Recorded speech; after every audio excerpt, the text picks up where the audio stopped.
Episode start होता है और हमें देव आश्रम से गिरी हुई घाटियों को दिखाया जाता है। इसके तुरंत बाद ही हमें वीर दिखाया जाता है जो झाड़ियों के बीच में छुपा हुआ होता है और वो सोचता है कि कल मैंने जिस सीक्रेट ब्लड कार्पस को मारा था, अगर मैं उसका सूप नहीं बनाता तो जल्दीबाजी में तो मुझे 2 मिलियन रुपए मिल जाते। लेकिन जब तक मेरे पास वह नीला क्रिस्टल है, मैं जीवों को बढ़ा कर सकता हूँ और उन्हें पाल कर मार सकता हूँ। और 1 महीने बाद मुझे अपने घर का पैसा भी चुकाना है और मुझे धन की आवश्यकता है अभी की।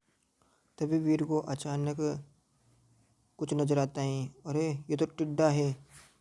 और ये टिड्डे छिपने में बहुत ही अच्छे होते हैं। सौभाग्य से मेरी दृष्टि बहुत ही अच्छी है जो मैंने इसे पहले से ही देख लिया है। इसके बाद हमें इस टिड्डी के बारे में जानकारी दी जाती है कि यह पवन टिड्डा होता है और यह बहुत ही तेज़ी से उड़ता है और यह इसके पैर हथियारों की तरह कांटेदार काम करते हैं और इसकी कमर कमज़ोर होती है। फिर वीर उस टिड्डे पर हमला करने लगता है और हमला करने के बाद वो उछल जाता है और उछल कर उस टिड्डे की तरफ जा रहा था तभी अचानक वो टिड्डा उसे दूर उड़कर चला जाता है और वीर चौंक जाता है कि यह क्या है, ये इसे कैसे पता चला। मुझे लगा कि इसे पता नहीं था। यार ये तो बहुत ही तेज़ी में इतना लापरवाह कैसे हो सकता हूँ। इसकी मजबूत गति के साथ में इससे मुकाबला करने में थोड़ी मुसीबत आ सकती हैं।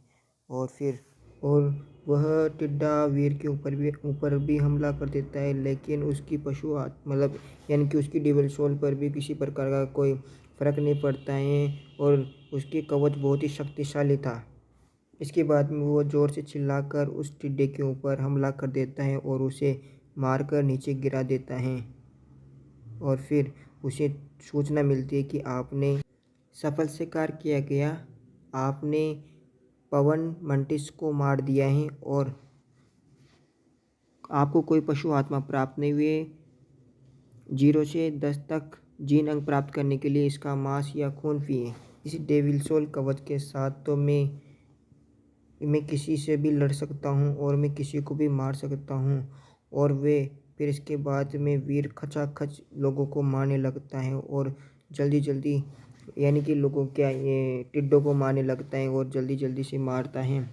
और मैं सिर्फ मारता हूँ, लोग मुझे नहीं मार सकते हैं, ऐसा वीर बोलता है। वीर के दिमाग में लगातार अनाउंसमेंट होती रहती है कि आपने टिड्डे को मारा है, आपने सफलता से एक टिड्डे को मारा है और आप लगातार इस तरह से उसे अनाउंसमेंट होती रहती है। आपको कोई पशु आत्मा प्राप्त नहीं हुई है और उसे पता भी नहीं चलता कि उसने अब तक कितने टिड्डों को मार दिए हैं।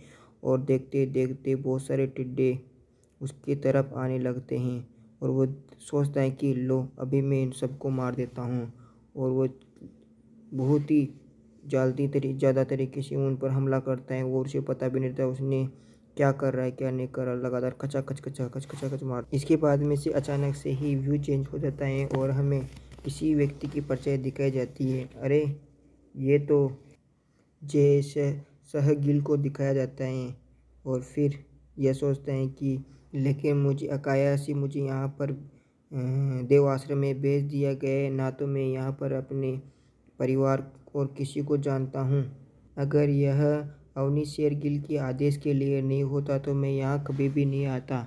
लेकिन वह कितनी ही अच्छी है और क्या ही बताऊँ यार आप लोगों को। मुझे बहुत सारे म्यूटेंट जीवों को खोजना होगा और अवनी शेरगिल के द्वारा मुझे पुरस्कृत करने का मौका देना चाहिए और वह मुझे अवार्ड देगी और मुझे बहुत ही अच्छा लगेगा। क्या यार, यहाँ पर कुछ तो गलत हो रहा है। मैंने अभी तक यहाँ पर एक भी मेंटिस को क्यों नहीं देखा। इस पूरी घाटी में अभी तक मुझे एक भी मेंटिस क्यों नहीं दिखाई दे रहा है। और यह सोचते हुए लगता है कि इस जगह से बहुत से लोग गए हुए हैं। अरे नहीं, यहाँ तो खून है। जय देखता है कि यहाँ पूरी वैली पर चारों तरफ खून ही खून नजर आ रहा है।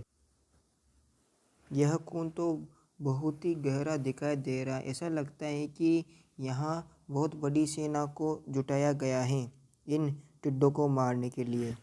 जे आगे चलता है और देखता है कि यह चारों तरफ खून ही खून नजर आ रहा है और आँखों ने एकदम एक ऐसे व्यक्ति को देख लिया जो उसकी विश्वास नहीं होता है कि एक पूरे टिड्डों के पहाड़ पर एक व्यक्ति खड़ा हुआ है और उसे देखकर वह अपनी आँखों को मसलने लगता है और फिर अपने सिर को ज़ोर ज़ोर से हिलाने लगता है। क्या यह सिर्फ एक आदमी ने इतने सारे टिड्डों को मारा है? क्या मैं सपना तो नहीं देख रहा हूँ? जय आवाज़ लगाता है कि क्या भाई तुमने इन सभी टिड्डों को मारा है? क्या तुम्हें यह चाहिए? अगर तुम्हें चाहिए तो 1000 रुपये दे दो।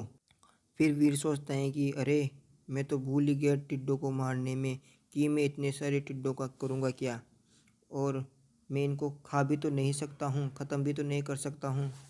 फिर जय पूछता है कि एक टिड्डे का 1000 रुपये, ये तो कुछ भी नहीं है मेरे लिए, आप सुनिश्चित रहिए मैं दे दूँगा। जय अपने जेब में से बटुआ निकालता है और वीर को पैसे देने लगता है। भाई मैं तो एक मेंटेस यानी एक टिड्डे के लिए 50,000 रुपये भी देने के लिए तैयार था। अगर आप भविष्य में ऐसी अच्छी चीज़ें बेचना चाहते हो तो मैं उन्हें अच्छी कीमत में ख़रीदने के लिए तैयार हूँ। इसके बाद में वीर जैसे बोलता है कि तुम अपना नाम, पता और कमरा नंबर बता दो मुझे, मैं तुमसे संपर्क कर लूँगा जब भी मेरे पास ऐसी चीज़ आएगी तो। और वीर पैसे लेकर चलने लगता है। जय सहगल वीर को बताता है कि मेरा नाम जय सहगल है और मैं देव आश्रम में रहता हूँ और मेरा कमरा नंबर 1046 है। तुम्हारा नाम क्या है? तुम किस कमरे में रहते हो? फिर बोलता है कि मेरा नाम डॉलर है और मैं जब भी अच्छी चीज़ें प्राप्त होती है तो मैं तुम्हें खोज लूँगा, तुम्हें मेरी चिंता करने की ज़रूरत नहीं है। इतने में ही जय बोलता है क्या ही सुंदर नाम है डॉलर, एक मास्टर का नाम ही ले सकते हैं। भाई डॉलर मैं तुम्हारा इंतज़ार करूँगा। और जय अपना हाथ हिलाने लगता है और डॉलर को जाते हुए देखता है। और इसी के साथ ये एपिसोड ख़त्म हो जाता है। अगर आपको ऐसी एपिसोड और देखने हैं तो मेरे यूट्यूब चैनल को सब्सक्राइब करें और बेल आइकन को ऑन कर लें। वीडियो को लाइक, कमेंट और शेयर साथ सभी करें। और यार वो जो बेल आइकन वाला जो घंटा है उसे दबा दबा कर तोड़ दो, कुछ भी करो लेकिन सब्सक्राइब कर दो यार दोस्तों।